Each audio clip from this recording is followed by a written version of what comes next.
layer of dew covers a small Pennsylvania town, but it can't hide the brutal murder of a beautiful wife and mother. When I saw her, that's an image that doesn't go away. It was devastating, because we really didn't know what happened. Every day that passed, there was more and more questions. But will condensation lead investigators straight to the killer? There's a lot of dew. That set the stage. The weather turns this whole case upside down. The weather never lies.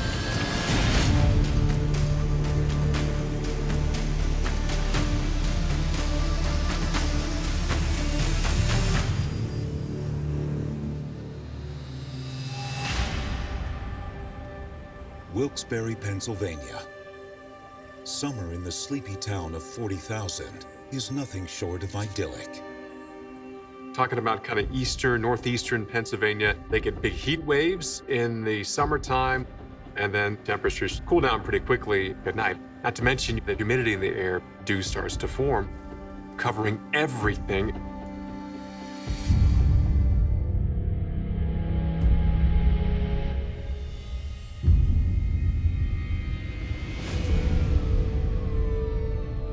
At the upscale home of Dr. Glenn and Betty Wolsifer, police are responding to an alarming call about a break-in. One of the first things the officers noticed, there's a lot of dew on the ground. Although it's late summer, the temperature the night before had dipped down to nearly 40 degrees. When you have such a drastic swing in temperatures, you can get a lot of heavy dew forming in the area, because when you cool the atmosphere down so fast, the moisture has to go somewhere. An analogy for forming dew would be on a hot summer day, you have a nice big cold glass of ice water.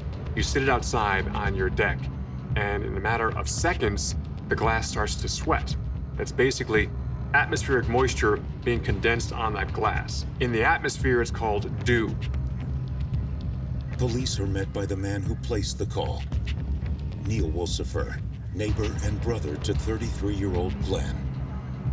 Neil called police and he asked them to come over because someone had broken in and there was a robbery that had taken place.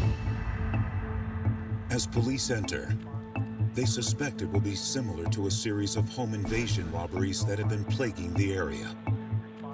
Drug addicts had been targeting affluent homes in the neighborhood, looking for things that would be easy to steal, and also random pharmaceuticals. Dr. Wolsifer and his wife certainly seemed to fit the mold of someone who would have those things in their home. But the crime scene instantly stands out from the other area burglaries. Once Neil guides police into his home, he shows them the first of many surprises. And the first surprise is his half-conscious brother, Glenn. Dr. Wolsifer had indicated that he awakened during the night, heard noises. Apparently, he had a handgun, a .22 handgun, and he went downstairs, and someone hit him on the head. Neil tells authorities he's unclear on the details. Just that he received a call from his disoriented brother and immediately called police on Glenn's behalf. To authorities, the crime represents not just another robbery, it represents an attack on one of the most respected families in the community. Elizabeth Betty Tasker and Glenn Wolsifer grew up 6 blocks apart and began dating as teenagers. Glenn was a high school football standout. Betty was an honor roll student who was also on the drill team, so they were the epitome of high school sweethearts. They continued dating through college and married in 1976. Glenn was a dentist. Betty was heavily involved in local charity events, and they also had a daughter. He was doing very well. He, got into his dental practice, and she did her things that a mom does. It was a good time. But now, as first responders take Glenn to receive medical care, police continue to process the crime scene. It's clear the home has been ransacked. The house is just in disarray. There's drawers that are open, things are scattered about. It definitely looks like whoever came in did what they wanted to do. At first, the crime seems in line with other area robberies.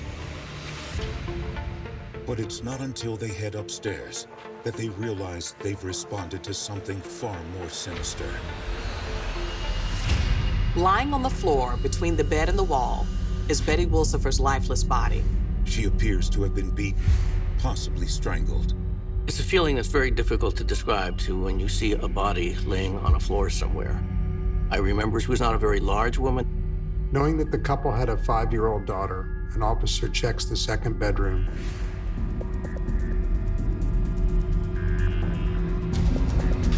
Inside, he discovers Glenn and Betty's daughter, completely unharmed and sound asleep. Although relieved, it raises a question for police.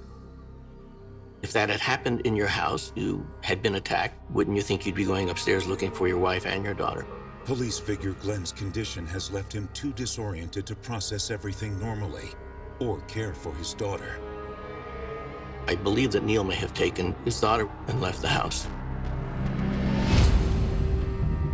Authorities then return to inspect the master bedroom. Police start by attempting to piece together the intruder's motives and movements through the Wilsifers' residence. There was a ladder which was going up to the second floor bedroom window. The window had been broken. Since it appears this is how the intruder gained entry, police dust the window for prints and find their first big clue. They did find a palm print. They thought that this is probably the intruder. But they'll need to compare it to the home's occupants to be sure. Police are working under the assumption that this was a burglary gone wrong and look for any obvious signs of missing items until they notice something odd. Police can't discern anything of value missing from the home. The only thing they can theorize at this time is that the intruder's altercation with Glenn changed his plans. Hoping the outside might reveal more clues, police do a perimeter search, treading across the moist, dewy grass. Little do they know, it will soon help reveal yet another oddity about this crime scene. What's amazing is these conditions weren't some big, huge storm or blizzard or hurricane or anything, but even the smallest, subtlest things regarding weather can reveal very important things. Dew creates a unique opportunity for CSI-type investigators. I mean, there are all kinds of things that they can utilize when there's dew covering everything. Forensic investigators on the ground are about to inspect the possible entry point, the ladder leading up to the second floor bedroom window. It was the kind of ladder that you could tell there was a front and a back. Problem with the ladder is it was placed against the wall backwards. But as the investigators take a closer look, they're about to find one more clue that will reveal the truth behind Betty's murder. No one had any idea that the dew was going to play such a huge role in this case. It wasn't what did happen, but what didn't happen.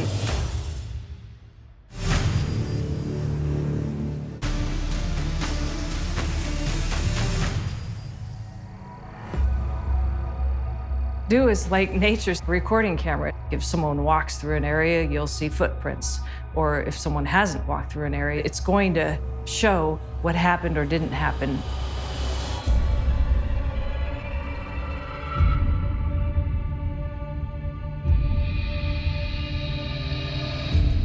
Authorities continue to investigate the attack on Glenn Wilsifer and the murder of his wife, Betty.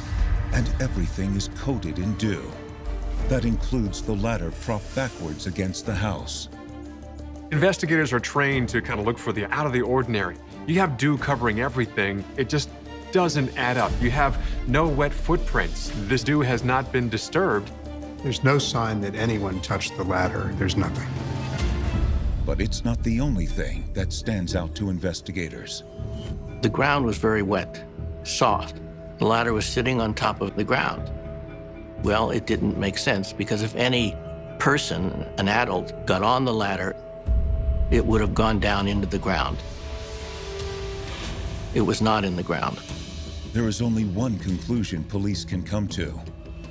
There was no indication that anybody had climbed the ladder. When a person climbs that ladder, they're going to push that ladder into the soil, and that wasn't done. The ladder was just sitting there. Police realized the ladder must be a diversion. The question is, why? There's only one person that might be able to shed some light on this: Dr. Glenn Wolsifer. At the hospital, Glenn is being treated for the injuries he sustained during the attack. Doctors say he suffered multiple abrasions and a severe concussion. When his condition is stable, police break the horrifying news that his wife has been murdered. He's incredibly distraught by this news, and police become very concerned about his emotional well-being at that point. Glenn manages to collect himself as he recounts the events in the hours leading up to Betty's death. Glenn tells police that this Friday night was just like any other. He came home from work, had dinner with his family, and went back out to his favorite bar, where he stayed until about 2 a.m. The couple reportedly had an understanding that on Friday nights, he would come home for dinner, but the rest of the evening and night were his time. He tells police that by 2:30, he was curled up next to his wife in bed. Glenn claims it was around 6 a.m. that he knew someone had broken into the house. He says he grabbed his gun from his bedside table, left his wife sleeping soundly in bed, and followed the intruder deeper into the house.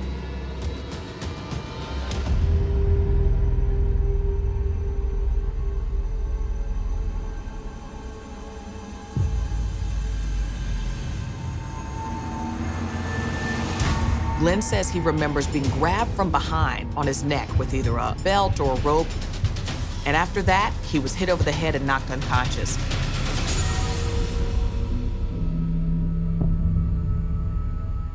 Glenn tells police he had no idea how much time had passed before he regained consciousness to call his brother Neil. Police ask Glenn if he can think of anyone who would want to harm him or his wife. But Glenn says he thinks his family was just another target in the string of random burglaries that have plagued the area, and pleads with police.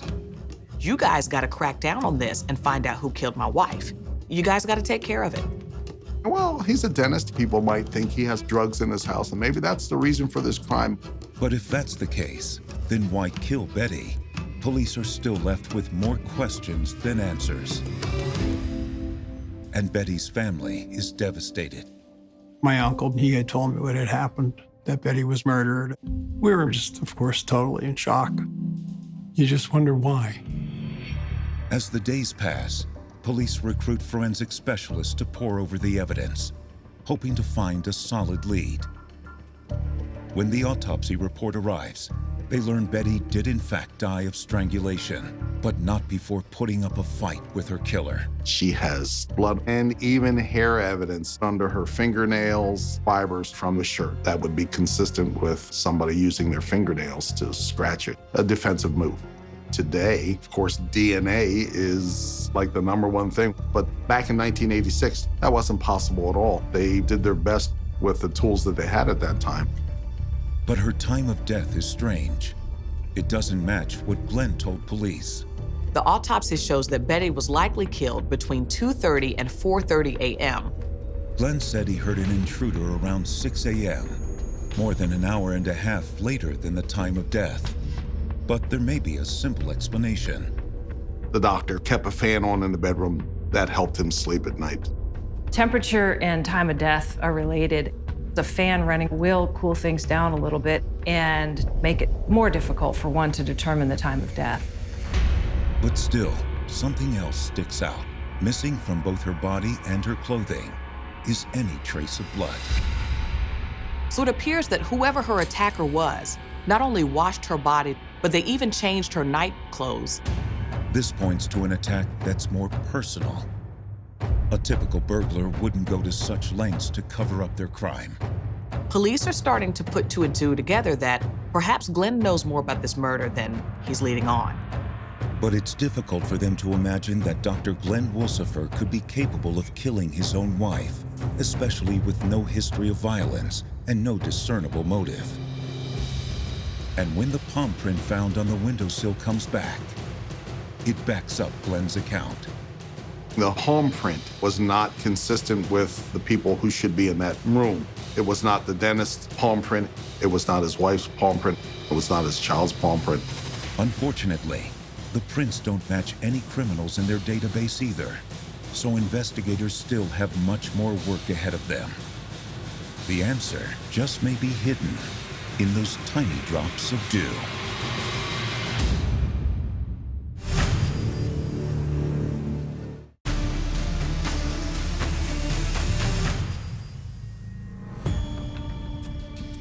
Dew. It's very unique. It's almost like having freshly fallen snow. If you look at what dew is, it's just heavy condensation on the ground, right? On grass. And it can be a telltale sign. Just like we look for, the classic footprints in the mud. Boy, dew is the exact same thing.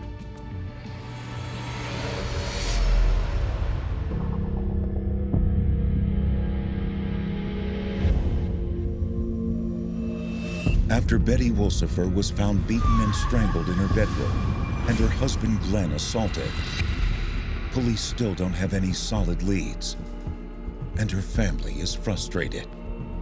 Nothing seemed to be really moving.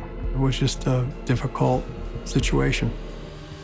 After healing from multiple abrasions and a concussion, Glenn is finally released from the hospital.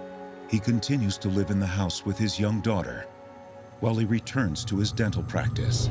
Meanwhile, investigators are reviewing photos and videos of the crime scene and methodically going through what they do know. Glenn claims a masked man broke in, possibly looking for drugs and valuables. And police did find a mystery palm print on the window where it appears the intruder entered. But the rest of the evidence doesn't match up. There was no indication that anything was taken from the house. There was even a full jewelry box that would have been easy to steal, but it wasn't.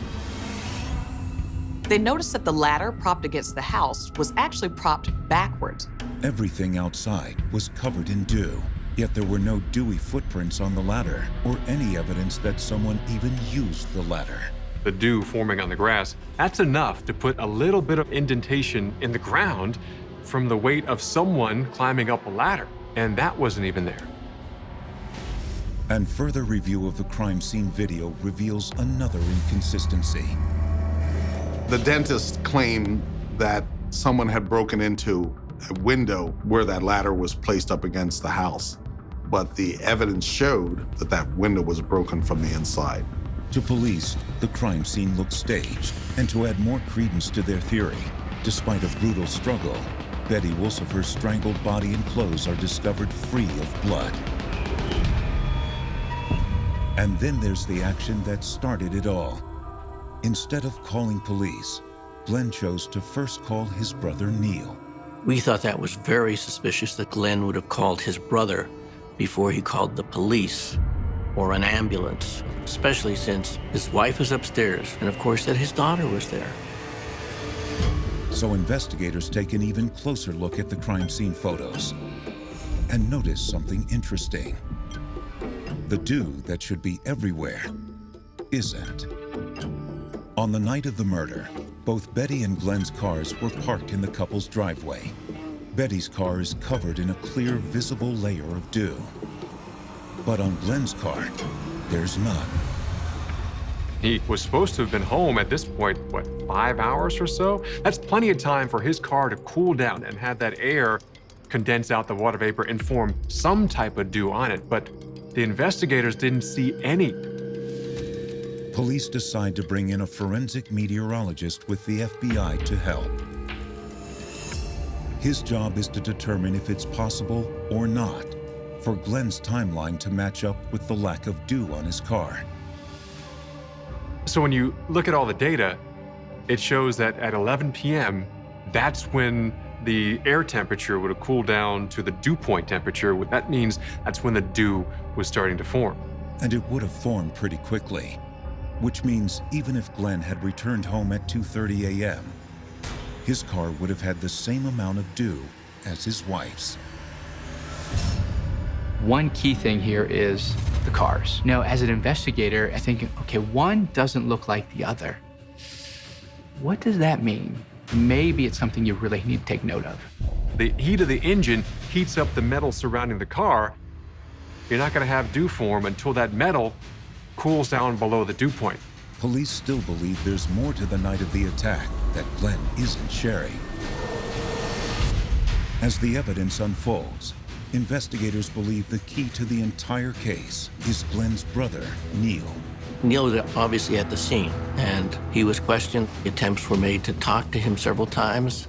Police repeatedly asked Neil to take a polygraph test, but he adamantly refused to do so. He just appeared to be nervous, reluctant to say certain things. But the question is, what did he really know? Police feel they are about to get him to talk when another tragic death sends their investigation reeling. Will the field of forensic meteorology have one more trick up its sleeve?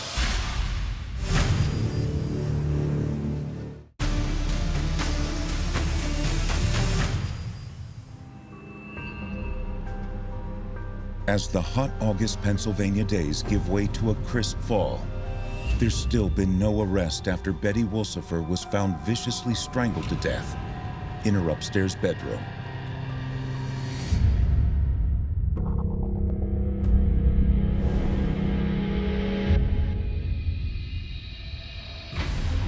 Glenn Wolsifer is adamant that a random intruder looking for drugs and money is responsible, but there's no sign of anything missing from the house. No one wants to question a respected member of the community like Glenn Wolsifer, but there was something wrong. There was something about that night that he was keeping secret. A mysterious palm print seems to be the only thing that backs up Glenn's claim that an intruder broke in and murdered his wife. Everything else is telling police the crime scene was staged and there was likely no intruder. Raising further questions about Glenn's account is that the unique summer weather has spotlighted several pieces of key evidence that discredit him. Pretty unique weather pattern going on that time of the year for that day and that evening as well. Drop that temperature, you're quickly going to have dew form on a lot of things after just a couple of hours of darkness. The investigators kept coming back to the dew. The dew was on the ladder. There was just undisturbed dew on it, but obviously hadn't been used. It was just sitting there. Also, one would expect that if Glenn's car had been parked there since, say, 2 or 2:30 in the morning, then both cars would have very similar amounts of dew on them. And Glenn's car didn't have any dew on it, so that was very telling. Although compelling, the evidence so far is circumstantial. Police need something more tangible and focus on getting answers from Glenn's brother, Neil. Neil basically backed up the story of, my brother called me, told me that somebody had broken into the house and hit him and knocked him out. But our feeling is he knew more. The impression that all of us had was, here is a brother who's obviously in a position that he doesn't want to be in. The problem is that Neil had no interest in talking to police any further about what happened, but that didn't stop the police from working on him. Finally, Neil agrees to come in for additional questioning.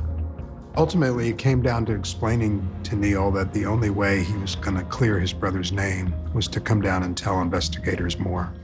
He had called our office indicating he wanted to come in and talk to us, tell us something. And so we were waiting for him. But the interview never happens.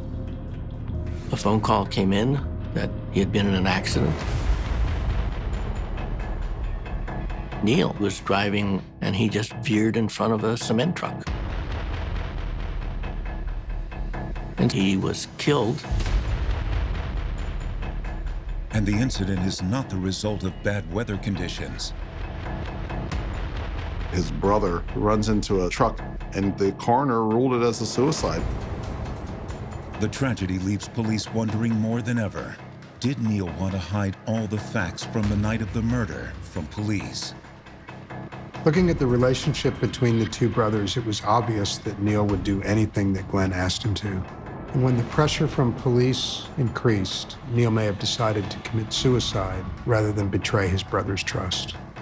He must have really been distressed over the situation he was in. It was an enormous blow because we really thought that he was the person who could tie this together for us. At that point in time, our case was stuck. Now, without Neil, police are left with a crime scene full of inconsistencies and no suspects. Except for Glenn himself. This whole situation is really, really suspicious. The whole crime scene looked like it was staged. But police still don't have a motive. So they decide to dig deeper into the Wolsifers' marriage. That's when they come across some rumors that it may not have been as rosy as everyone thought. I always knew it to be pretty good, but you find out more things after everything hits the fan. Police discover that in 1985, a year before Betty's murder, Glenn had suffered a nervous breakdown. He apparently had a crisis of conscience where he was struggling with the notion that he was not the wholesome family man that everyone thought he was. Remember back to those Friday nights when Glenn would go out to the bar? He wasn't just drinking. Glenn admitted to Betty that he had been having an affair with his dental assistant for the last 5 years. Betty was devastated, but willing to forgive her husband in order to hold on to the marriage. So it was one of these, will you stop having an affair with this woman? And Glenn obviously said that he would. He told Betty that he had cut things off, but in reality, he continued to see the woman. And police learn she wasn't the only infidelity in Glenn's life. He has another girlfriend on the other side of town. Glenn was having an affair with a local aerobics instructor.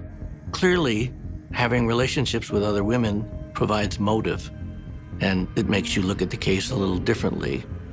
It also significantly complicates the scenarios officials must investigate. Did Glenn kill his wife after she confronted him about his cheating? Or maybe the secret that Glenn and Neil were trying to hide was that one of the women that Glenn was cheating with had killed Betty, and they were helping her cover it up.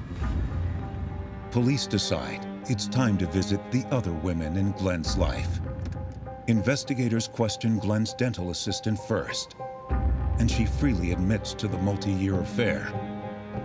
She even claims that just weeks before Betty's murder, Glenn was making plans to leave his wife to be with her, and that the couple even had a tryst at a local motel on the day of the murder. She's adamant that she has nothing to do with Betty's murder. Her alibi is not that strong, though. She was at home and went to bed early, but she does seem pretty sincere. Of course, people can be pretty good liars, so she's not off the suspect list just yet.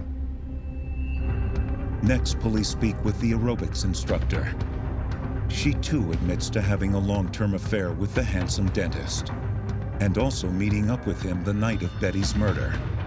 Glenn saw both women in the same day, his dental assistant at work, and then he spent time with the aerobics instructor all before returning home to his wife around 2 a.m. She too is adamant that she had nothing to do with Betty's murder. She also has an alibi. Her own husband, whom she went home to after meeting Glenn. But this poses another question to police.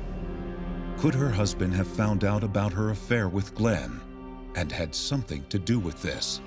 It's possible that Glenn is telling the truth and that there's an explanation for all these oddities at the crime scene that police just haven't put together yet. But it's also possible that there's been a cover-up. The only thing that is clear in this case is that it's anything but straightforward. In the end, it would take 3 years, a new DA, a special task force, and even more FBI forensic scientists to bring Betty's killer to justice. Something as, minuscule as dew was the thing that they really needed to say, this really doesn't add up. Something as invisible as water vapor was the smoking gun. A lot of things can change in an investigation, but the weather never lies.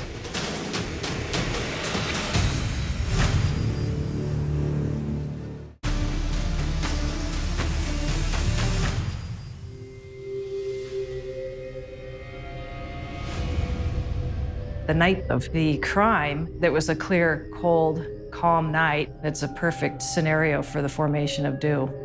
But are those dewy conditions enough to catch a killer?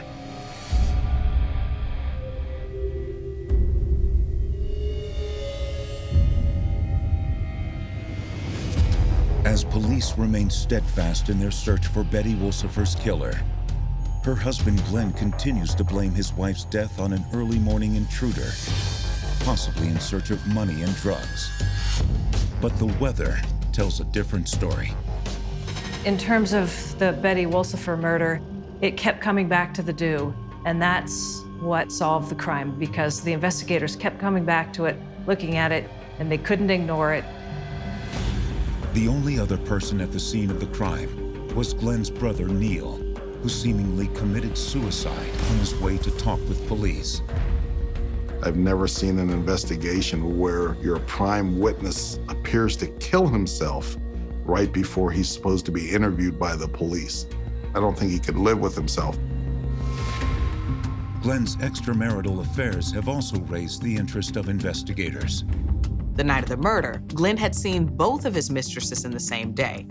It's clear that Glenn is a bad husband, but that doesn't mean he's a killer. With each passing month, the chance of an arrest seems less and less likely. By the end of 1986, the case goes cold. We just didn't have enough evidence. There were no witnesses, there was no confession. Anything else was very circumstantial.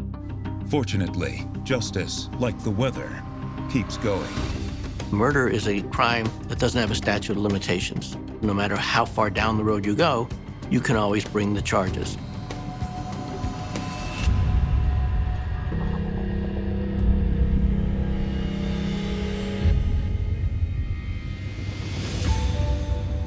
The case remains inactive for 2 years until 1988, when a new district attorney is elected. New DAs have constituents they have to impress, and a homicide conviction will do that. Since Wilkes-Barre is not a high murder rate kind of town, there was a lot of pressure to clear the books of any unsolved crimes. And with the Wolsifers' prominence in the community, the DA makes Betty's case a top priority. But Glenn Wolsifer and his daughter no longer live in the area. After recently moving more than 200 miles away to Falls Church, Virginia. And they haven't moved alone. The aerobics instructor Glenn was having an affair with decided to get a divorce and stay with Glenn. The two settled down, he continued practicing dentistry, and he was living his life. By all appearances and all accounts, Glenn's life had gone on completely undisturbed. But the move only serves to keep Glenn Wolsifer on the top of the suspects list. They assembled a task force who re-investigated this crime. They used the Attorney General's office, and they brought some experts in to help the local police and the Pennsylvania State Police with this investigation. So Glenn moved in with one of his mistresses, the aerobics instructor. That might lead some people to believe that she was involved in Betty's murder, but the task force comes to a different conclusion. Because Betty was beaten and strangled, police think it's unlikely either mistress was capable of the murder. Just the nature of how this woman was killed, you would not expect it to have been done by another woman. They also look into the aerobics instructor's husband at the time of the murder, but they find no evidence that he was involved at all. Ultimately, the focus of the investigation is the evidence revealed by the thick morning dew. The investigators kept coming back to the weather element of the case. The fact that outside it was really undisturbed, no footprints, no anything of any intruders coming in. The ladder obviously wasn't used. In terms of dew forming on a car, if the car had been driving, first of all, the engine's hot, car warms up, you have wind flowing against the car, all those things will not allow dew to form on the car. That's what explains why there wasn't dew on the car. The only conclusion the task force can come to is that Glenn is lying. And they're about to get the evidence to prove it. Further review of Betty's autopsy concentrates on the hair and fibers found under her nails. With advances in technology and more resources, the task force is able to conduct DNA testing, and they get a hit. Analysts conclude that the hair found under Betty's fingernails belongs to Glenn Wolsifer, and that it's been forcibly removed. In re-interviewing friends of Glenn, investigators learned that the blue fibers found under Betty's fingernails are consistent with the shirt that Glenn was wearing earlier the night of the murder. These revelations point to a violent struggle between Glenn and his wife, Betty. But what about the palm print that seemed to corroborate at least part of Glenn's intruder story? It took a while, but they finally found out it was someone from the medical examiner's office who actually put that palm print there. So the suspicion that a person broke into the house really completely went away. In November 1989, 3 years and 3 months after allegedly strangling his wife Betty to death, Dr. Glenn Wolsifer is arrested and charged with third-degree murder. You have someone that you always thought the world of. It's like it's a no-win situation. It's just total loss. But prosecutors will soon be reminded that arresting the dentist and convicting him are two different things. No one wants to believe that such a respected member of the community could commit such a crime. Will a jury of his peers be able to convict him? Or will a killer go free? It only takes one person to say, I'm voting not guilty.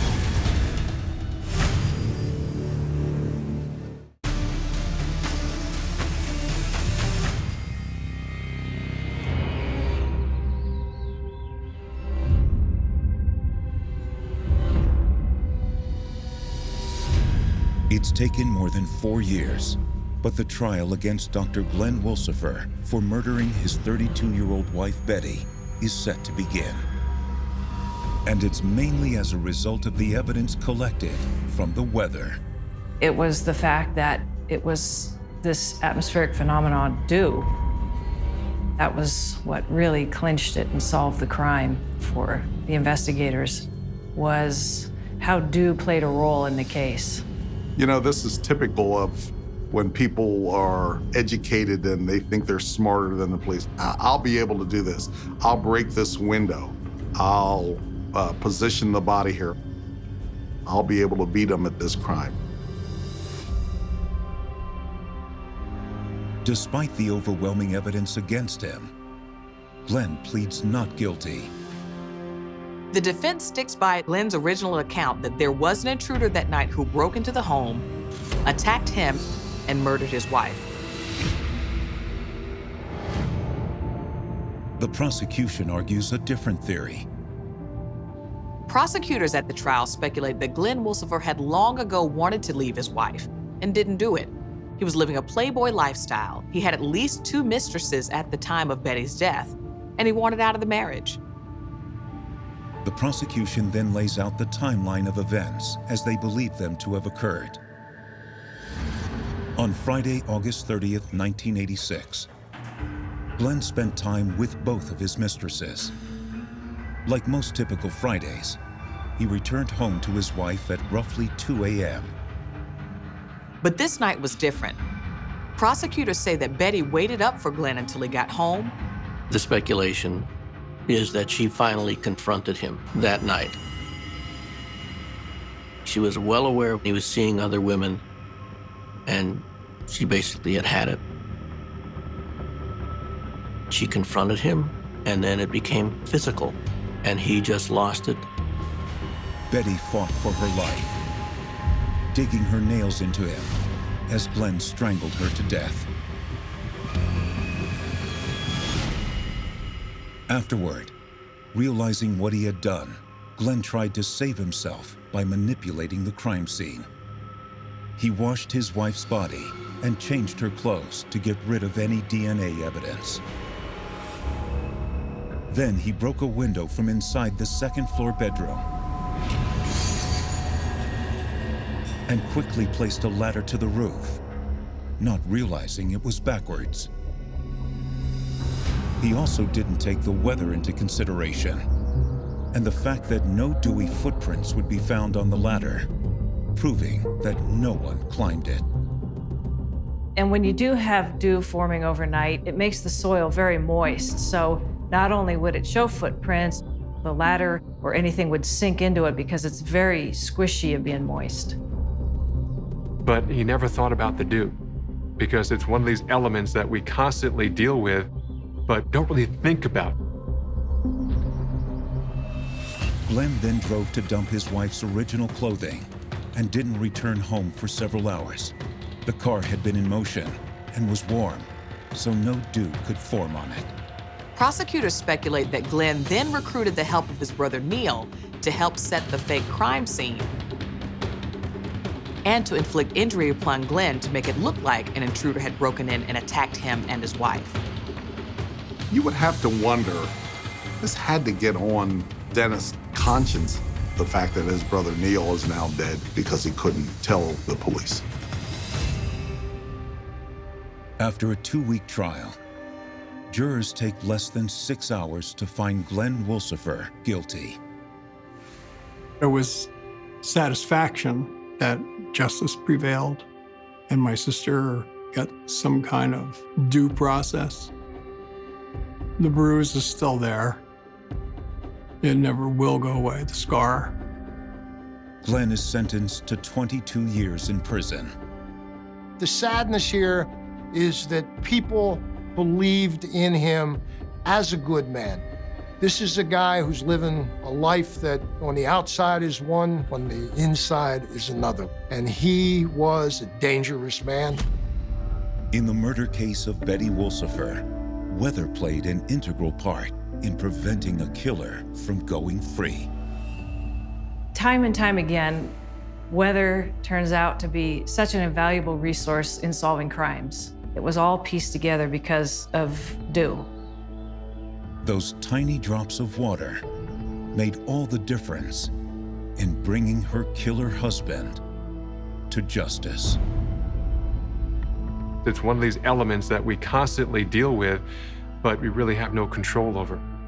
You know, we can make all types of money, live in all types of nice homes, but, you know, when it comes to weather, Mother Nature is undefeated, untied, and unbeaten.